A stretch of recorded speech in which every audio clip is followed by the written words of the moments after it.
नमस्ते बच्चों, कैसे हैं आप सब? आशा है घर में स्वस्थ और सुरक्षित है। बच्चों, मेरा नाम मंजुला है। आप सब 7वीं कक्षा में पढ़ रहे हैं, है ना? ಮಕ್ಕಳೇ, ನಾನು ನೀವು ಒಬ್ಬರನ್ನೊಬ್ಬರು ಯಾವ ರೀತಿ ಪರಿಚಯ ಮಾಡ್ಕೊಂಡ್ವಿ? ಸಂಭಾಷಣೆಯ ಮೂಲಕ. ಈ ಸಂಭಾಷಣೆಯನ್ನ ವಾರ್ತಾಲಾಪ್ ಅಂತ ಕರೀತಾರೆ. यहाँ पर अब हम 7वीं कक्षा के दूसरा पाठ अध्यापक और विद्यार्थी, इस पाठ को एक वार्तालाप के रूप में समझने की कोशिश करेंगे। तो चलिए आप सब अपने हिंदी वल्लरी किताब के 9वें पृष्ठ को 9th पेज 9ನೇ ಪುಟವನ್ನ ತೆಗೆದು ಈ ಪಾಠವನ್ನ ಈಗ ಅಧ್ಯಯನ ಮಾಡೋಣ. ಮಕ್ಕಳೇ, ಇದಕ್ಕಿಂತ ಮುಂಚೆ ಒಂದು ಚಿಕ್ಕ ಸಂಭಾಷಣೆಯ ಆಡಿಯೋನ ಕೇಳ್ಬರೋಣವಾ? नमस्ते, मेरा नाम हिमांशी है। तुम्हारा नाम क्या है? नमस्ते, मेरा नाम सुनील है। तुम किस कक्षा में पढ़ती हो? मैं 7वीं कक्षा में पढ़ रही हूँ। यह मेरी बहन लावण्या है। मैं भी 7वीं कक्षा में पढ़ रहा हूँ। यह मेरा भाई गगन है। ಮಕ್ಕಳೇ, ಹಿಂದಿಯಲ್ಲಿ ಸಂಭಾಷಣೆಯನ್ನ ಆರಂಭಿಸುವಾಗ ನಾವು ಕೆಲವೊಂದು ವಿಷಯಗಳನ್ನ ಗಮನಿಸಬೇಕಾಗತ್ತೆ. ಅದನ್ನ ನಾವು ಇಲ್ಲಿ ಪಟ್ಟಿಯಲ್ಲಿ ನೋಡ್ತಾ ಹೋಗೋಣ. ಇಲ್ಲಿ ನೋಡಿ, ಮೈ ಹೂ ಇದು ಏಕವಚನದ ಪಟ್ಟಿಯಲ್ಲಿರುವಂತ ಎಲ್ಲಾ ಸರ್ವನಾಮಗಳು. ಇಲ್ಲಿ ಬಹುವಚನದ ಎಲ್ಲಾ ಸರ್ವನಾಮಗಳ ಪಟ್ಟಿಯನ್ನ ನಾವು ಇಲ್ಲಿ ಗಮನಿಸಬಹುದು. ಮೈ ಸರ್ವನಾಮ ಬಳಕೆ ಆದಾಗಿಲ್ಲ ವರ್ತಮಾನ ಕಾಲದಲ್ಲಿ ಹೂ ಪ್ರತ್ಯಯದಿಂದಲೇ ಅದು ಕೊನೆಗೊಳ್ಬೇಕಾಗತ್ತೆ. उदाहरण के लिए मैं अध्यापिका हूँ, मैं मंजुला हूँ. और यहाँ पर बहुवचन, अगर हम अध्यापिका या टीचर्स 2 और 2 से अधिक हैं, ಅಧ್ಯಾಪಿಕಾಯೇ ಹೇ, ಇಲ್ಲಿ ಗಮನಿಸಿ, ಹೇಗೆ ಬಿಂದಿ ಬಂದಾಗ ಅದು ಬಹುವಚನವನ್ನ ಸೂಚಿಸುತ್ತೆ. ಈಗ 2ನೇ ಸಾಲನ್ನ ನೋಡಿ, ತುಮ್ ಲಡ್ಕೆ ಹೋ, ತುಮ್ ಪ್ರತ್ಯಯ, ತುಮ್ ಸರ್ವನಾಮ ಬಳಕೆ ಆದಾಗೆಲ್ಲ ಆ ವಾಕ್ಯ ಹೋ ಇಂದ ಕೊನೆಗೊಳ್ಬೇಕಾಗತ್ತೆ. ಈ ತುಮ್ ನಿಮ್ಮ ಸಮವಯಸ್ಕರಿಗೆ ಬಳಸುವಂತಹ ಸರ್ವನಾಮ ಆಗಿರತ್ತೆ. ಇನ್ನು ತೂ ಹೇ ನಿಮಗಿಂತ ವಯಸ್ಸಿನಲ್ಲಿ ಚಿಕ್ಕವರಿಗೆ. ತೂ ಮೇರಿ ಛೋಟಿ ಬಹನ್ ಹೇ, ತೂ ಮೇರಾ ಛೋಟಾ ಭಾಯಿ ಹೇ. ಅವರಿಗೆ ಏಕವಚನಲ್ಲಿ ನೋಡಿ, ಈ ಹೇ ಏಕವಚನ್ ಆದ್ರಿಂದ ಇಲ್ಲಿ ಬಿಂದಿಯ ಅಗತ್ಯ ಇರೋದಿಲ್ಲ. ಹಾಗೆ ಆಪ್ अध्यापक हैं, आप वकील हैं, आप डॉक्टर हैं, तो यहाँ पर है बिंदी लगता है. ನಿಮಗಿಂತ ವಯಸ್ಸಿನಲ್ಲಿ ಹಿರಿಯರನ್ನ ಸಂಬೋಧಿಸುವಾಗ ಆಪ್ ಸರ್ವನಾಮವನ್ನ ಬಳಕೆ ಮಾಡಲಾಗತ್ತೆ. ಯಹ್ ಕಿತಾಬ್ ಹೈ, ಇದು ಅನ್ನೋ ಅರ್ಥ ಕೊಡುವಂತ ಯಹ್ ಕಿತಾಬ್ ಹೈ, ಯೇ ಕಿತಾಬೆ ಹೈ ಬಹುವಚನ್. ಇಲ್ಲಿ ನೋಡಿ, ಹೇಗೆ ಏಕವಚನ್ ಬಿಂದಿ ಇಲ್ಲ, ಇಲ್ಲಿ ಯೇ ಕಿತಾಬೆ ಹೈ ಬಹುವಚನ್ ಬಿಂದಿಯನ್ನ ಬಳಸಬೇಕಾಗತ್ತೆ. ವಹ್ ದೂರದ ವಸ್ತುವನ್ನ ಸಂಬೋಧಿಸುವಾಗ ವಹ್ ಕುರ್ಸಿ ಹೇ, ವೇ ಕುರ್ಸಿಯಾ ಹೇ. ಈ ರೀತಿ ಈ ವಿಷಯಗಳನ್ನ ನಾವು ಗಮನದಲ್ಲಿಡ್ಬೇಕಾಗತ್ತೆ. ಇಲ್ಲಿ ಕೆಲವು ಉದಾಹರಣೆಗಳನ್ನ ಗಮನಿಸ್ತಾ ಹೋಗೋಣ. ನೋಡಿ, ಇಲ್ಲಿ ಯಹ್ ಲಡ್ಕಾ ಹೇ, ಯೇ ಲಡ್ಕೆ ಹೇ, ಯಹ್ ಕಿತಾಬ್ ಹೇ, ಯೇ ಕಿತಾಬೆ ಹೇ. ಯಹಾ ಕುರ್ಸಿ ಹೇ, ಯಹಾ ಪದದ ಅರ್ಥ ಇಲ್ಲಿ, ಇಲ್ಲಿ ಕುರ್ಚಿ ಇದೆ. ಹತ್ತಿರದ ವಸ್ತುವನ್ನು ಸೂಚಿಸುವಾಗ ಯಹಾ ಕುರ್ಸಿ ಹೇ. ಈ ಉದಾಹರಣೆಗಳನ್ನು ಗುರುತಿಸಿ ದೂರ ಇರುವಂತಹ ಏಕವಚನದ ವಾಕ್ಯಗಳಿಗೆ ವಹ್ ಲಡ್ಕಿ ಹೇ, ಹಾಗೆ ವೇ ಲಡ್ಕಿಯಾ ಹೇ, ವಹ್ ಕಲಂ ಹೇ, वे कल में हैं. और आगे देखिए, वहाँ कुर्सियां हैं. ದೂರದ ವಸ್ತುಗಳನ್ನು ಸಂಬೋಧಿಸುವಾಗ वहाँ ಅಲ್ಲಿ ಅನ್ನೋ पदवನ್ನ अर्थ ಮಾಡ್ಕೋಬೇಕಾಗತ್ತೆ. चलिए बच्चों, अब हम इस अध्यापक और विद्यार्थी इस पाठ को शिक्षक और छात्र शब्द का अर्थ है विद्यार्थी, इन दोनों के बीच के वार्तालाप के द्वारा समझने की कोशिश करेंगे. ಈಗ ಒಬ್ಬ ಶಿಕ್ಷಕರು ಮತ್ತೆ ವಿದ್ಯಾರ್ಥಿಯ ನಡುವೆ ನಡೆಯುವಂತ ಸಂಭಾಷಣೆಯ ಮೂಲಕ ಈ ಪಾಠವನ್ನ ನಾವು ಅರ್ಥ ಮಾಡ್ಕೊಳ್ಳೋಣ. ಇಲ್ಲಿ ನೋಡಿ, सवाल जवाब, संवाद, वार्तालाप, बातचीत, ये सब संभाषण का ही अर्थ देते हैं. यहाँ पर एक संभाषण का नमूना प्रस्तुत है आप लोगों के सामने. अब हम इस पाठ का आदर्श वाचन शुरू करेंगे। मैं ज्यों ही पढ़ते जाती हूँ आप अपने हाथ में पेंसिल लेकर नए शब्दों को ರೇಖಾಂಕಿತ करते जाइएगा। ನಾನು ಈ ಪಾಠ ಓದ್ತಾ ಹೋಗ್ತಾನೆ ಇಲ್ಲಿ ಬರುವಂತ ಹೊಸ ಪದಗಳನ್ನ ತಾವು ಪೆನ್ಸಿಲ್ ಅಲ್ಲಿ ಅಂಡರ್ಲೈನ್ ಮಾಡ್ತಾ ಹೋಗಿ। विद्यार्थी, नमस्ते गुरुजी। अध्यापक, तुम्हारा नाम क्या है? विद्यार्थी, मेरा नाम रमेश है, यह मेरी बहन है। अध्यापक, तुम्हारी बहन का नाम क्या है? रमेश, मेरी बहन का नाम राधा है। अध्यापक, राधा तुम कहाँ पढ़ती हो? राधा, मैं सरकारी स्कूल में पढ़ती हूँ। अध्यापक, यह तुम्हारा भाई है क्या रमेश? रमेश, हाँ, ये मेरे बड़े भाई है। अध्यापक, क्या नाम है इसका? रमेश, इनका नाम सुहास है। अध्यापक, तुम्हारे पिताजी क्या काम करते हैं? रमेश, मेरे पिताजी वकील है। अध्यापक, क्या वे इसी शहर में रहते हैं? रमेश, जी हाँ, वे इसी शहर में रहते हैं। गुरुजी, क्या मैं आपका नाम जान सकता हूँ? अध्यापक, हाँ, अवश्य, मेरा नाम पवन कुमार है।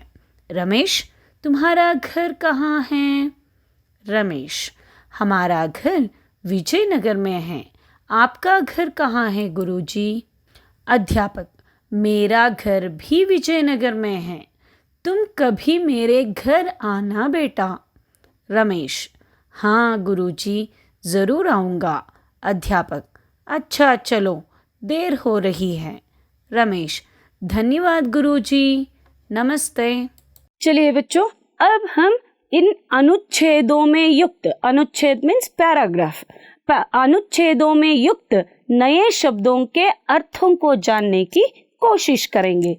अध्यापक, इसका समानार्थक शब्द है शिक्षक, छात्र, विद्यार्थी, बहन, ಸಹೋದರಿ। ಮಕ್ಕಳೇ, ಹೇಗೆ ಬ್ರದರ್ ಅಂದ್ರೆ ಅಣ್ಣ ತಮ್ಮ ಎರಡು ಆಗತ್ತೋ ಹಾಗೆ ಬಹನ್ ಅಂದ್ರೆ ಹಿಂದಿಲಿ ಎರಡು ಆಗತ್ತೆ, ಲೇಕಿನ್ छोटी बहन ತಂಗಿ, बड़ी बहन ಅಕ್ಕ। उसी तरह भाई, छोटा भाई ತಮ್ಮ, बड़ा भाई ಅಣ್ಣ। भाई ಅನ್ನೋ ಪದದ ಅರ್ಥ ಸಹೋದರ। शहर नगर, पट्टण, देर समय। और इस पाठ में युक्त कुछ सामान्य प्रश्नवाचक शब्दों के अर्थों को हम जानने की कोशिश करें। क्या ಶಬ್ದ का अर्थ है ಏನು? ಪ್ರಶ್ನವಾಚಕ ಪದಗಳು ಯಾವಾಗಲೇ ಬಳಕೆ ಆದರೂ ಅದಕ್ಕೆ ಈ ಪ್ರಶ್ನ ಸೂಚಕ ಚಿಹ್ನೆಯನ್ನ ಬಳಸಬೇಕಾಗತ್ತೆ ಮಕ್ಕಳ। ಒಂದು ನಿಮಗೆ ಉದಾಹರಣೆಯ ಮೂಲಕ ತಿಳಿಸಲಾಗಿದೆ। ಕಹಾ ಅನ್ನೋ ಶಬ್ದದ ಅರ್ಥ ಎಲ್ಲಿ, ಕಬ್ ಯಾವಾಗ, ಕೌನ್ ಯಾರು, ಕೌನ್ಸಾ ಯಾವುದು, ಕೈಸೆ ಹೇಗೆ, क्यों ಅನ್ನೋ ಪದದ ಅರ್ಥ ಏಕೆ। अब हम इस पाठ को वार्तालाप के द्वारा समझने की कोशिश करेंगे। विद्यार्थी अपने गुरुजी से कहता है नमस्ते गुरुजी। सो ಸ್ಟೂಡೆಂಟ್, ನೀವೆಲ್ಲ ಶಿಕ್ಷಕರನ್ನ ನೋಡಿದ ಮರುಕ್ಷಣನೇ ಏನು ಹೇಳ್ತೀರಿ? ನಮಸ್ತೆ ಗುರುಗಳೇ ಅಂತ ಅವ್ರಿಗೆ ವಿಶ್ ಮಾಡ್ತೀರಿ ಅಲ್ವಾ? ಅದೇ ರೀತಿ ಇಲ್ಲಿ ಒಬ್ಬ ವಿದ್ಯಾರ್ಥಿ ತನ್ನ ಟೀಚರ್ಗೆ ವಿಶ್ ಮಾಡ್ದ। ತಕ್ಷಣನೇ ಆ ವಿದ್ಯಾರ್ಥಿ ಹೊಸಬ ಆಗಿದ್ರಿಂದ ಶಿಕ್ಷಕರ ಮರು ಪ್ರಶ್ನೆ ಏನಾಗಿತ್ತು? तुम्हारा नाम क्या है? तो विद्यार्थी कहता है मेरा नाम रमेश है, और उस रमेश के साथ उसकी छोटी बहन भी है और उससे भी परिचित कराता है। सो ಶಿಕ್ಷಕರು ಅವನ ಹೆಸರು ಕೇಳಿದ ತಕ್ಷಣ ಅವನು ಹೇಳ್ದ मेरा नाम रमेश है और यह मेरी बहन है, ಇವಳು ನನ್ನ ತಂಗಿ ಅಂತ ತಂಗಿಯನ್ನು ಸಹ ಪರಿಚಯಿಸಿದ। अध्यापक, तुम्हारी बहन का नाम क्या है? तो अब अध्यापक रमेश की बहन का नाम जानना चाहते हैं। ಈಗ ಶಿಕ್ಷಕರು ರಮೇಶನ ತಂಗಿಯ ಹೆಸರನ್ನ ತಿಳ್ಕೊಳ್ಳಿಕ್ಕೆ ಇಷ್ಟಪಡ್ತಿದ್ದಾರೆ। बहन का नाम पूछते हैं तो रमेश कहता है मेरी बहन का नाम राधा है। अब अध्यापक सीधे राधा से ही पूछते हैं कि राधा तुम कहाँ पढ़ती हो? ಇಲ್ಲಿ ಗಮನಿಸಿ ಮಕ್ಕಳ, ಅಧ್ಯಾಪಕ ಕೇಳುವಾಗ तुम ಸರ್ವನಾಮಕ್ಕೆ पढ़ती हो प्रत्यय ಬಳಕೆ ಆಗಿದೆ। तो अब राधा कहती है कि गुरुजी मैं सरकारी स्कूल में पढ़ती हूँ। राधा कहाँ पढ़ रही है? राधा सरकारी स्कूल में पढ़ती है। अब रमेश के साथ और एक लड़का है। अब अध्यापक पूछने लगते हैं कि रमेश, क्या यह तुम्हारा भाई है? ಸೊ ಅವನ ಜೊತೆ ಇರುವಂತ ಇನ್ನೊಬ್ಬ ಹುಡುಗನನ್ನ ತೋರಿಸಿ ಅಧ್ಯಾಪಕ ಕೇಳ್ತಾರೆ, ನಿನ್ನ ಸಹೋದರನ ಅಂತ. रमेश, हाँ ये मेरे बड़े भाई है। तो देखिए यहाँ पर रमेश कहता है जी हाँ गुरुजी। जी हाँ ಅಂದ್ರೆ ಗೌರವ ಸೂಚಕ ಪದ. ನಮಗಿಂತ ಹಿರಿಯರಿಗೆ ಹಾ ಅಂತ ಉತ್ತರ ಕೊಡೋದ್ರ ಬದಲು जी हाँ ಪದವನ್ನ ಬಳಕೆ ಮಾಡಬೇಕಾಗತ್ತೆ. तो रमेश कहता है कि जी हाँ गुरुजी, ये मेरे बड़े भाई है। बड़े भाई ಅಂದ್ರೆ अन्ना। अब अध्यापक उसके भाई का नाम जानने की कोशिश करते हैं। क्या नाम है इसका? अब रमेश बोलने लगता है इनका नाम सुहास है। ಇಲ್ಲಿ ಒಂದು ವ್ಯತ್ಯಾಸನ ಗಮನಿಸಿ ಮಕ್ಕಳ. ಅಧ್ಯಾಪಕ್ ರಮೇಶನ ತಮ್ಮನ ಬಗ್ಗೆ ವಿಚಾರಿಸುವಾಗ ಇಸ್ಕಾ ಅನ್ನೋ ಪದ ಸರ್ವನಾಮವನ್ನ ಬಳಸಿದ್ರು, ಅದು ಏಕವಚನ. ಈಗ ರಮೇಶ ತನ್ನ ಅಣ್ಣನ ಬಗ್ಗೆ ತಿಳಿಸ್ತಾ ಇರೋದ್ರಿಂದ ಇನ್ಕಾ ನಾಮ್ ಎಂದು ಗೌರವ ಸೂಚಕವಾಗಿ ಇನ್ಕಾ ನಾಮ್ सुहास है ಅಂತ ಹೇಳ್ತಾ ಇದ್ದಾನೆ. तो रमेश के बड़े भाई का नाम क्या है? रमेश के बड़े भाई का नाम सुहास है। अब अध्यापक रमेश से और अधिक जानकारी पाने की ಕೋಶಿಶ್ करते हैं। ಅವನು ಚೆನ್ನಾಗಿ ಉತ್ತರ ಕೊಡ್ತಾ ಇರೋದ್ರಿಂದ ಶಿಕ್ಷಕರಿಗೆ ರಮೇಶನ ಬಗ್ಗೆ ಇನ್ನಷ್ಟು ತಿಳ್ಕೊಳ್ಳುವಂತ ಕುತೂಹಲ ಹೆಚ್ಚಾಗತ್ತೆ. तो वे आगे पूछने लगते हैं कि तुम्हारे पिताजी क्या काम करते हैं? तो रमेश कहता है कि मेरे पिताजी वकील हैं। तो रमेश के पिताजी क्या काम करते हैं? रमेश के पिताजी वकील है जो न्यायालय में काम करते हैं। तो अध्यापक आगे फिर से पूछने लगते हैं क्या वे इसी शहर में रहते हैं? शहर ಅಂದ್ರೆ ಪಟ್ಟಣ. ನಿಮ್ ತಂದೆ ಇದೇ ಊರಲ್ಲೇ ಕೆಲಸ ಮಾಡ್ತಾರಾ ಅಂತ. ನೋಡಿ ರಮೇಶ್ ಉತ್ತರ ಕೊಡ್ತಾನೆ, जी हाँ वे इसी शहर में रहते हैं। गुरुजी, क्या मैं आपका नाम जान सकता हूँ? ಶಿಕ್ಷಕರು ಕೇಳಿದ ಪ್ರಶ್ನೆಗೆ ಉತ್ತರ ಕೊಟ್ಟಂತಹ ರಮೇಶ ನೋಡಿ ಟೀಚರ್ ಅನ್ನ ಏನಂತ ಕೇಳ್ತಾ ಇದ್ದಾನೆ? ಗುರುಜಿ, ಕ್ಯಾ ಮೈ ಆಪ್ಕಾ ನಾಮ್ ಜಾನ್ ಸಕ್ತಾ ಹೂಂ. ಎಷ್ಟು ಗೌರವವಾಗಿ ವಿಧೇಯನಾಗಿ, ಸರ್ ನಿಮ್ಮ ಹೆಸರೇನು ಅಂತ ತಿಳ್ಕೊಬೋದಾ? ಮಕ್ಕಳೇ, ಯಾವಾಗಲೂ ನಾವು ಇನ್ನೊಬ್ಬರನ್ನ ಭೇಟಿಯಾದಾಗ, ಇನ್ನೊಬ್ಬರನ್ನ ಪರಿಚಯ ಮಾಡಿಕೊಂಡಾಗ ಅತ್ಯಂತ ಗೌರವವಾಗಿ ನಮ್ಮ ಮಾತುಗಳ ಮೂಲಕ ನಮ್ಮ ಗೌರವವನ್ನು ಅವರಿಗೆ सूचस्ಬೇಕಾಗತ್ತೆ। इसलिए कबीर दास जी हमेशा कहा करते थे कि ऐसी बानी बोलिए मन का आपा खोई ಅವರನ್ಕೋ ಸೀತಲ್ ಕರೈ ಆಫೂ ಸೀತಲ್ ಹೋಯ್. ನಾವು ಹೇಗೆ ಮಾತಾಡ್ಬೇಕಪ್ಪ ಅಂದ್ರೆ ನಮ್ಮ ಎದುರಿಗಿರೋರ್ಗೆ ಕೇಳಲಿಕ್ಕೆ ಹಿತ ಅನ್ನಿಸ್ಬೇಕು. ನಮ್ಮ ಮಾತುಗಳಿಂದ ನಮ್ಮ ವ್ಯಕ್ತಿತ್ವ, ನಮ್ಮ ಗೌರವ, ನಮ್ಮ ಘನತೆ ಹೆಚ್ಚೋ ರೀತಿ ಇರಬೇಕು. ಬಹುಶಃ ನಿಮ್ಮ ತಂದೆಯನ್ನ ಭೇಟಿ ಆಗ್ಲಿಕ್ಕೆ ಅವ್ರ ಸ್ನೇಹಿತರು ಯಾರಾದರೂ ಮನೆಗೆ ಬಂದಾಗ ನೀವು ಅವ್ರನ್ನ ಹೇಗೆ ರಿಸೀವ್ ಮಾಡ್ಕೊಳ್ತೀರಿ, ನೀವು ಅವ್ರ ಜೊತೆ ಹೇಗೆ ನಡ್ಕೊಳ್ತೀರಿ ಅನ್ನೋದ್ರ ಮೇಲೂ ಸಹ ನಿಮ್ಮ ವ್ಯಕ್ತಿತ್ವ ನಿರ್ಧಾರ ಆಗತ್ತೆ. ಮನೆಯಲ್ಲಿ ಅಕಸ್ಮಾತ್ ನಿಮ್ಮ ತಂದೆ ಇಲ್ಲ ಅಂದ್ರೆ, ಅಪ್ಪ ಇಲ್ಲ ಯಾವಾಗ ಬರ್ತಾರೋ ಗೊತ್ತಿಲ್ಲ, ಈ ರೀತಿ ಒರಟತನದಲ್ಲಿ ಉತ್ತರ ಕೊಡದೆ, ಸರ್ ಹೇಳಿ ಅಪ್ಪ ಇಲ್ಲೇ ಹೊರಗೋಗಿದ್ದಾರೆ ಕುತ್ಕೊಳ್ಳಿ ಸರ್, ನಿಮ್ಮ ಹೆಸರೇನು? ಅಪ್ಪ ಬಂದ ತಕ್ಷಣ ಖಂಡಿತ ಹೇಳ್ತಾನೆ. ಈ ರೀತಿ ಗೌರವವಾಗಿ ಅವರಿಗೆ ನೀವು ಪ್ರತಿಕ್ರಿಯಿಸಿದ್ದೇ ಆದಲ್ಲಿ ನಿಮ್ಮ ಬಗೆಗಿನ ಗೌರವ ಹೆಚ್ಚಾಗತ್ತೆ. जब रमेश अध्यापक से उनका नाम पूछता है तो अध्यापक भी जवाब देते हैं, हाँ अवश्य, ಖಂಡಿತವಾಗಿ ನೀನು ನನ್ನ ಹೆಸರು ತಿಳ್ಕೋಬಹುದು. मेरा नाम पवन कुमार है। रमेश, तुम्हारा घर कहाँ है? ನೋಡಿ, ಒಂದು ಉತ್ತರ ಹೇಳೋ ರೀತಿನಲ್ಲಿ ಈ ಮಗು ಹತ್ರ ನಿಂತು ಇನ್ನಷ್ಟೊತ್ತು ಮಾತಾಡೋಣ ಅನ್ಸತ್ತೆ. ಹಮಾರಾ ಘರ್ ವಿಜಯನಗರ್ ಮೇ ಹೈ, ತುಮ್ ಕಭಿ ಮೇರೆ ಘರ್ ಆನಾ ಬೇಟಾ. ನೋಡಿ, ಅವನ ಜೊತೆ ನಡೆದಂತ ಸಂಭಾಷಣೆಯ ಅಂತ್ಯಕ್ಕೆ ಬಂದಾಗ ಟೀಚರ್ ಏನು ಹೇಳ್ತಿದ್ದಾರೆ? ನಾನು ಇದೇ ಊರಲ್ಲಿ ಇರೋದು, ನಮ್ಮ ಮನೆಗೆ ಬಾ ರಮೇಶ್ ಅಂತ ಟೀಚರ್ ಸ್ಟೂಡೆಂಟ್ನ ಮನೆಗೆ ಕರೀತಾ ಇದ್ದಾರೆ.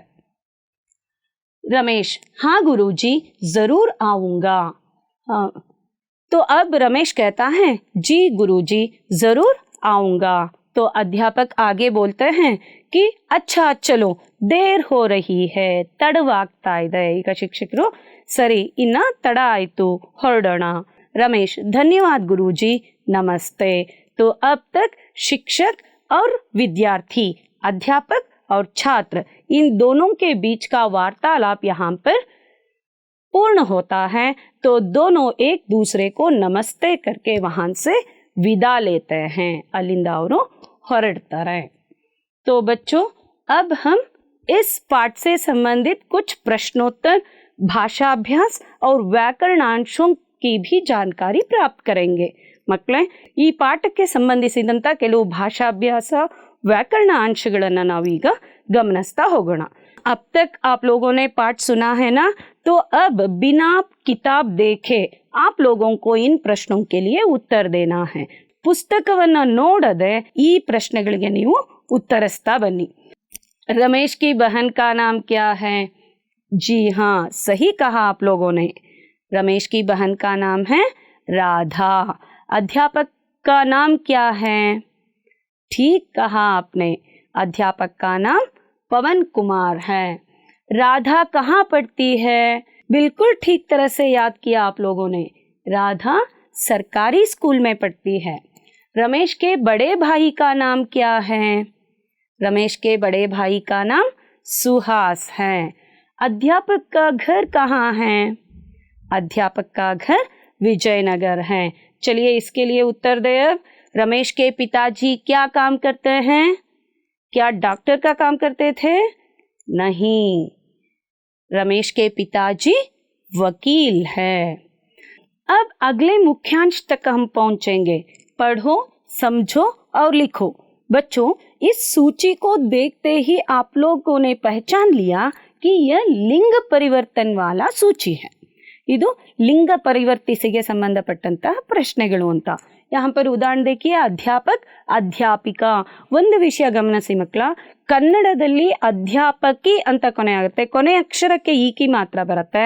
ಆದರೆ ಹಿಂದಿಯಲ್ಲಿ ಮಧ್ಯದ ಅಕ್ಷರಕ್ಕೆ ಶಿಕ್ಷಕ್, ಶಿಕ್ಷಕಿ ಕನ್ನಡನಲ್ಲಿ, ಹಿಂದಿಯಲ್ಲಿ ಶಿಕ್ಷಿಕಾ. सेवकी कन्नड़ाನಲ್ಲಿ सेविका.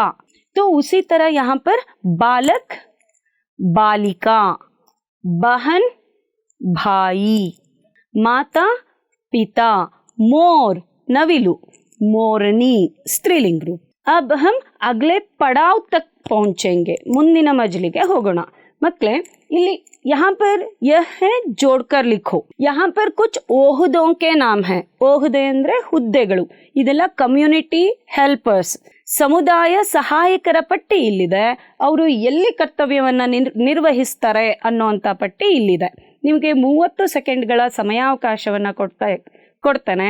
ಅಷ್ಟರಲ್ಲಿ ಯಾವ ಕಮ್ಯುನಿಟಿ ವರ್ಕರ್ಸ್, कौन से सामुदायिक सहायक कहाँ पर काम करते हैं, उसे मिलाना होगा. तो चलिए जल्दी सोचकर इसका उत्तर दीजिए.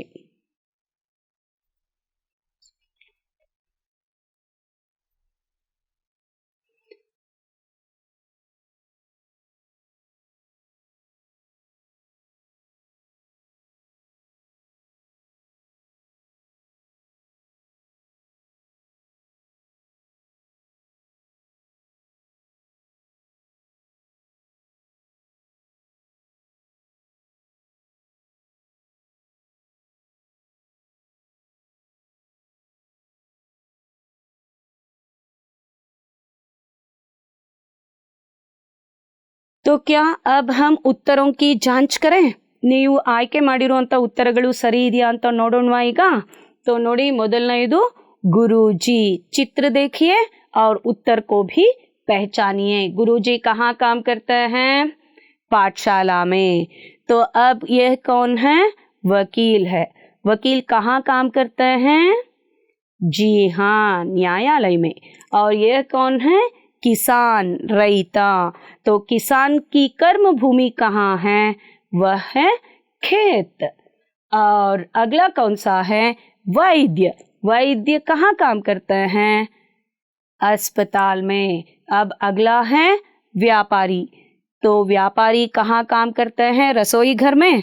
रसोई घर अंदर अड़गे मने. व्यापारियನ್ನ अड़गे मनेಯಲ್ಲಿ ನೋಡಬಹುದಾ? जी बिल्कुल गलत है. व्यापारी सिर्फ दुकान में पाए जाते हैं. तो अब हम सिपाही को कहाँ देखते हैं? सेना में. यानी तो अब हम अन्य वचन रूप यानी एक वचन से बहुवचन रूप को पहचानेंगे. तो घर का बहुवचन है घर। हिंदी में कुछ शब्द ऐसे होते हैं बच्चों जो एक वचन और बहुवचन दोनों स्थितियों में एक ही होते हैं, जैसे घर घर, पेड़ पेड़, फल फल। गगन वो सार्वकालिक एक वचन है, आकाश ಒಂದೇ ಅಲ್ವಾ, ಆಕಾಶಕ್ಕೆ ಬಹುವಚನ ಇಲ್ಲ। भूमि या धरती एक वचन। सूरज सार्वकालिक एक वचन। चंद्रमा सार्वकालिक एक वचन। पत्रिका पत्रिकाएं, बच्चा बच्चे, शहर शहर। तो चलिए अब हम यहाँ देखेंगे कि हमारे सामने विलोम शब्दों की सूची प्रस्तुत है। इनके लिए हम विरुद्ध अर्थ वाले शब्द, व्यतिरिक्त शब्दों को ढूंढेंगे। बड़ा शब्द का विलोम शब्द है छोटा। अच्छा शब्द का विलोम शब्द है बुरा। सुख शब्द का विलोम शब्द है दुख और दूर शब्द का विलोम शब्द है पास। चलिए बच्चों, अब हमारा मुख्यांश है शब्दों का विभाजित रूप।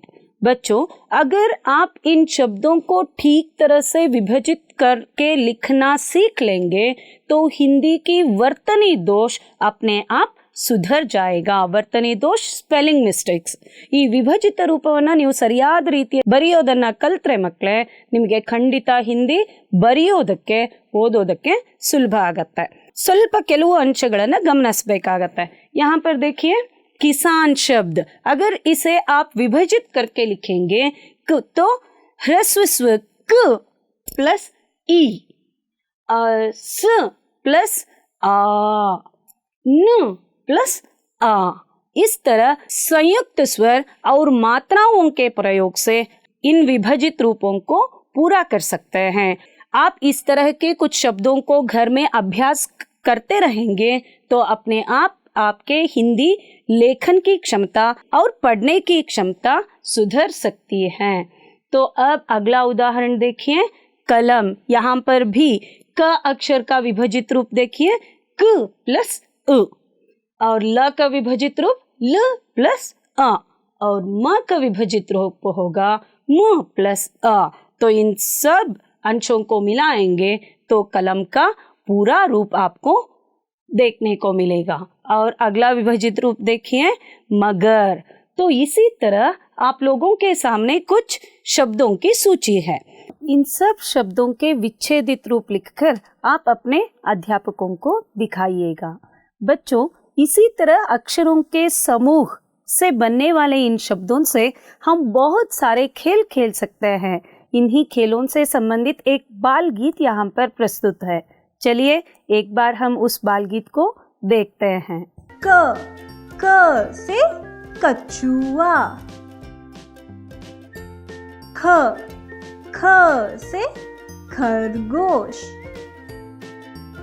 ग से गमला, घ से घड़ी, अंग। इस ध्वनि से कोई शब्द शुरू नहीं होता है। ये ध्वनि शब्द के बीच में या अंत में आकर बिंदु का कार्य करती है, जैसे कि अंग से गंगा, च से चम्मच, छ से छतरी,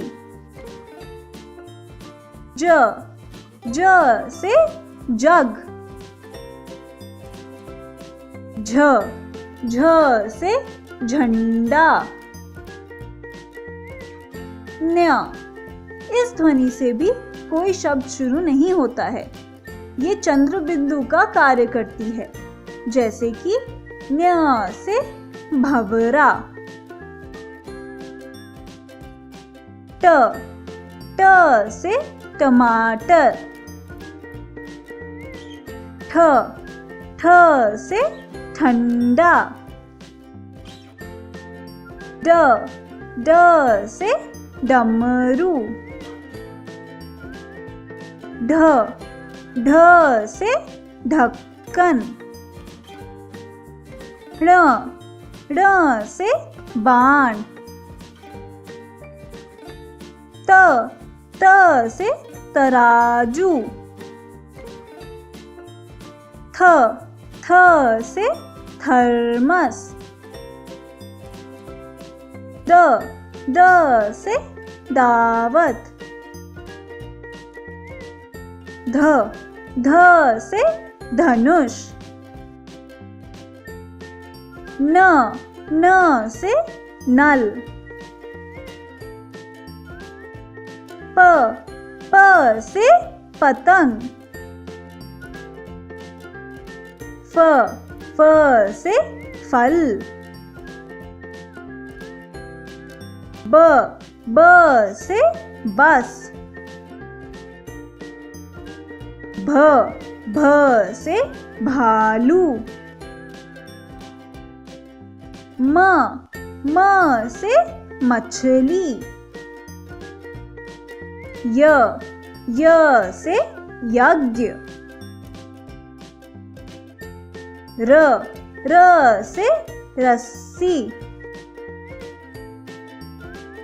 ल से लट्टू। व से वीणा। श से शंख। श से षटकोण। स से सेब। ह से हाथी। क्ष से क्षत्रिय। त्र से त्रिशूल। ज्ञ से ज्ञानी। तो बच्चों, अब हम गृह कार्य तक पहुंच चुके हैं। तो यहाँ पर जो 2 सवाल हैं, इन्हें अपने नोटबुक में लिखिए और इनका उत्तर लिखकर अपने अध्यापकों को जरूर दिखाइए। इसके साथ साथ आपको यहाँ पर परियोजना कार्य है। परियोजना कार्य 1 एक्टिविटी और 1 प्रोजेक्ट वर्क। स्वतंत्रोत्सव आचरण तैयारी से संबंधित अपने दोस्तों के बीच हुए वार्तालाप लिखिए। ಈಗ ಅಧ್ಯಾಪಕ ಮತ್ತೆ ಶಿಕ್ಷಕ್ ಇವರ ನಡುವಿನ ವಾರ್ತಾಲಾಪನ ನೀವು ಗಮನಿಸಿದ್ರಿ ಅಲ್ವಾ, ಸಂಭಾಷಣೆಯನ್ನ ಗಮನಿಸಿದ್ರಿ ಅಲ್ವಾ? ಅದೇ ರೀತಿ ನೀವು ನಿಮ್ಮ ಸ್ನೇಹಿತನ ಜೊತೆ ಸ್ವಾತಂತ್ರ್ಯೋತ್ಸವದ ಆಚರಣೆಯ ಸಿದ್ಧತೆಯನ್ನ ಹೇಗೆ ಮಾಡ್ತೀರಿ ಅನ್ನೋದನ್ನ 10 ವಾಕ್ಯಗಳಲ್ಲಿ ಸಂಗ್ರಹಿಸಿ ಬರೆಯಿರಿ. ಅದನ್ನ ನಿಮ್ಮ ಶಿಕ್ಷಕರಿಗೆ ತೋರಿಸಿ.